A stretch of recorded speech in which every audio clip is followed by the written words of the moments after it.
సాగర్లో వినాయక నిమజ్జనాలపై మరోసారి హైకోర్టులో పిటిషన్ దాఖలైంది. హుస్సేన్ సాగర్లో నిమజ్జనం చేయరాదని గతేడాది హైకోర్టు తీర్పునిచ్చిన సంగతి మనకు తెలిసిందే. అయితే ఈ తీర్పును ఈ ఏడాది కూడా కొనసాగించాలని హైకోర్టులో లాయర్ వేణుమాధవ్ పిటిషన్ వేశారు.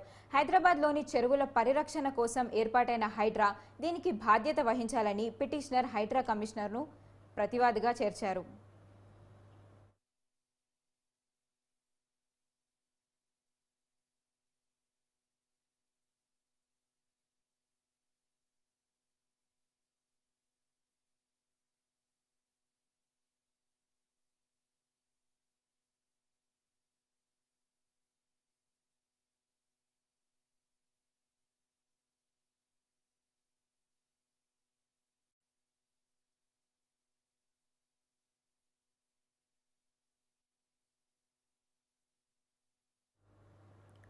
అయితే హుస్సేన్ సాగర్లో ప్లాస్టర్ ఆఫ్ ప్యారిస్ పలు రసాయనాలు కలిపిన రంగులతో తయారు చేసిన వేలాది వినాయక విగ్రహాలను నిమజ్జనం చేయడం వల్ల సాగర్ కలుషితం అవుతుందని గతేడాది హైకోర్టు తీర్పునిచ్చింది.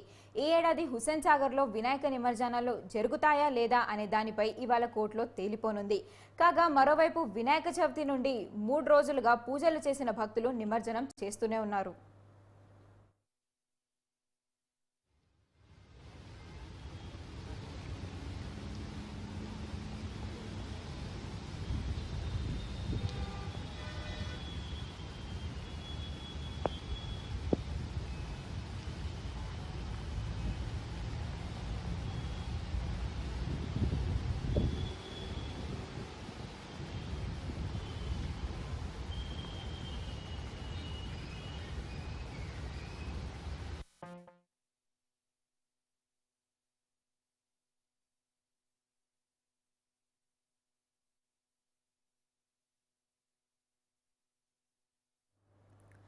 హుస్సేన్ సాగర్లో వినాయక నిమజ్జనాలపై మరోసారి హైకోర్టులో పిటిషన్ దాఖలైంది.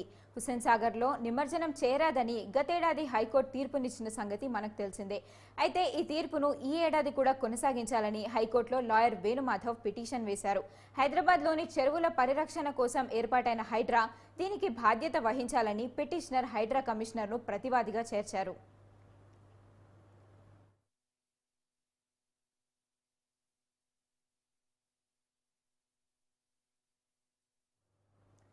అయితే హుస్సేన్ సాగర్లో ప్లాస్టర్ ఆఫ్ ప్యారిస్ పలు రసాయనాలు కలిపిన రంగులతో తయారు చేసిన వేలాది వినాయక విగ్రహాలను నిమజ్జనం చేయడం వల్ల సాగర్ కలుషితం అవుతుందని గతేడాది హైకోర్టు తీర్పునిచ్చింది.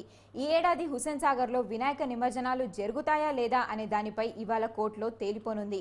కాగా మరోవైపు వినాయక చవితి నుండి 3 రోజులుగా పూజలు చేసిన భక్తులు వినాయక విగ్రహాలను నిమజ్జనం చేస్తూనే ఉన్నారు.